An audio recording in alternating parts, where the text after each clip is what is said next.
बिस्मिल्लाहिर्रहमानिर्रहीम, अस्सलाम वालेकुम। कहते हैं कि कौवा चला हंस की चाल मगर अपनी भी भूल गया, और ऐसा ही देखने में कुछ हमारे मुल्क पाकिस्तान में भी आ रहा है। वज़ीर आज़म शहबाज शरीफ ने इमरान खान को इक़्तिदार का ताना देते हुए शदीद तनकीद का निशाना बनाया है, और साथ में ये भी कह डाला है कि इमरान खान साहब जो हैं वो पाकिस्तान की बुनियादों को कमज़ोर कर रहे हैं। दोस्तों, अगर यही सवाल PDM की जमात से किया जाए कि पाकिस्तान की बुनियादों को कमज़ोर कौन कर रहा है, तो क्या मेरा ख्याल है इनके पास जवाब होगा?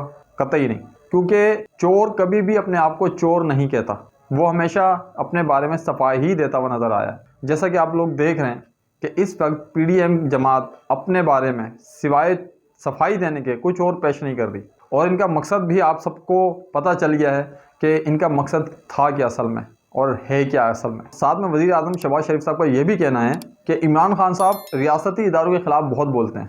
PDM के जो इत्तेहादी हैं उनके रहनुमाओं के ख़िलाफ़ गालियाँ बकते हैं, बुरा भला कहते हैं, उल्टी सीधी बातें करते हैं। वज़ीर आज़म शहबाज शरीफ का यह भी कहना है उनके ख़्याल में कि इमरान खान साहब का जो मकसद है वो सिर्फ़ और सिर्फ इक़्तिदार हासिल करना है।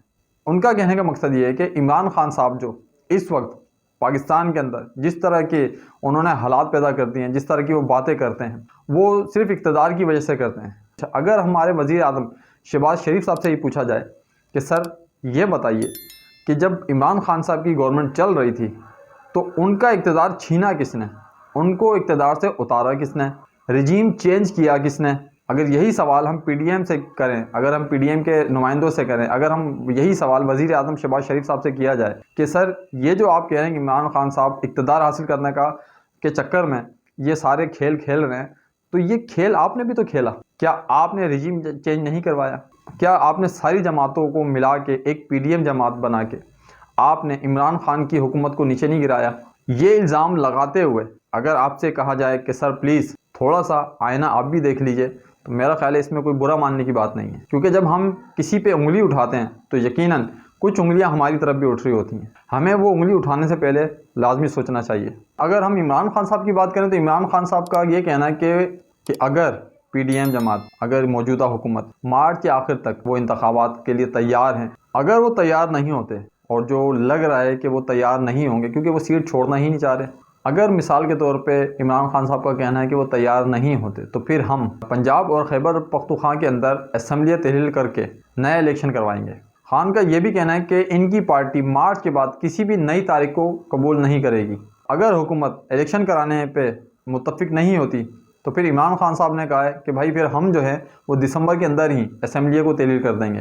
अब वो फैसला करने में कितना टाइम लगाते हैं, या तो अब उनको हाँ कहना पड़ेगी या फिर उनको ना कहनी पड़ेगी। दोनों बातों में से कोई एक बात उनको चॉइस करनी पड़ेगी कि येस एंड नो।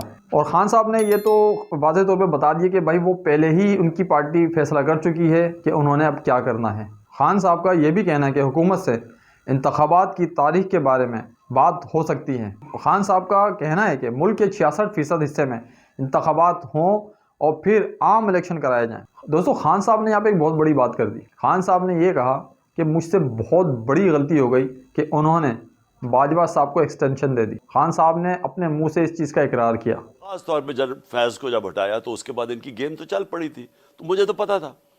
मैं जब जनरल बाजवा से पूछूं, हो ही नहीं सकता, हम तो कंटिन्यूटी चाहते हैं, हमें तो ये।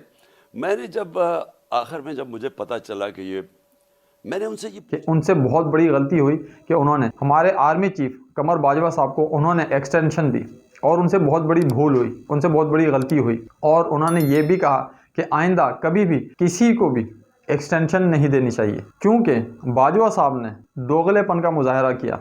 और बकौल इमरान खान साहब के कि बाजवा साहब के पास जब भी उनका नुमाइंदा जाता तो उनको भी कुछ कहा जाता, और इधर PDM जमात से भी मुज़ाकरात चल रहे थे। जब जनरल फैज़ को उनके ओहदे से हटाया गया तो बाजवा साहब खुलकर सामने आ गए, और पता चल गया कि बाजवा साहब जो है वो किस तरफ है, PTI की तरफ थे या फिर PDM की तरफ। लेकिन वाज़े तौर पे जो नज़र आया वो यही था कि बाजवा साहब जो थे वो PDM की तरफ थे। लेकिन दोस्तों, इसमें एक अजीब सी बात नज़र आ रही है, वो ये है कि परवेज़ इलाही साहब और उनके फर्जंद, उनके साहबजादे मोनिस इलाही साहब, वो इमरान खान साहब को ये यकीन दिलाने में लगे हुए हैं कि भाई बाजवा साहब जो है वो आपके बिल्कुल हामी हैं, वो आपके पार्टी को पसंद करते हैं, आपकी पार्टी को चाहते हैं, उन्होंने कोई दोगलापन नहीं करा, और उन्होंने तो खुद हमसे कहा कि हम इमरान खान को सपोर्ट करें। और दूसरी तरफ मोहम्मद इलाही साहब का ये कहना है कि उनको पीडीएम और पीटीआई दोनों जमातों से जो पेशकश आ रही थी कि आप हमारी तरफ आ जाएं, मगर साबिक आर्मी चीफ जनरल बाजवा कमर साहब ने ये कहा मोहम्मद इलाही साहब से कि आप जो हैं वो इमरान खान की तरफ जाएं, आप पीटीआई की तरफ रुख करें, उनकी क़यादत बेहतरीन और स्ट्रॉन्ग क़यादत है। इधर परवेज़ इलाही साहब का भी ये कहना है कि उनके बेटे मोहम्मद इलाही ने भी पीटीआई का साथ देने का मशवरा दिया। इमरान रियान साहब ने कुछ अर्सा पहले ये बात खुसूसन कही थी कि जनाब परवेज़ इलाही साहब कुछ भी कर लें, बग़ैर इस्टेब्लिशमेंट के वो नहीं चल सकते। अगर इस्टेब्लिशमेंट कहेगी तो परवेज़ इलाही वही काम करेंगे। और उनको ये खदशा था कि परवेज़ इलाही किसी भी वक्त इमरान खान साहब का साथ छोड़ सकते हैं। क्या ये इमरान रियाज साहब की बात सच साबित होती हुई नज़र नहीं आई कि बज़ाहिर तो परवेज़ इलाही साहब ने पीटीआई को छोड़ा तो नहीं, लेकिन इस वक्त वो एक डाकिए का काम कर रहे हैं कि उन्होंने आर्मी चीफ का पैगाम इमरान खान साहब को पहुंचाया। क्या इमरान खान साहब क्या इस बारे में जानते नहीं? अगर वो नहीं जानते तो इमरान खान साहब ने ये जुमला क्यों कहा कि बाजवा ने दोगलेपन का मुजाहरा किया और उन्होंने पीठ पे खंजर घोंपा? दोस्तों, ये बहुत बड़ी अहम बातें हैं जो इस वक्त पाकिस्तान के सियासत में जो हो रहा है, एक हलचल सा मचा हुआ है।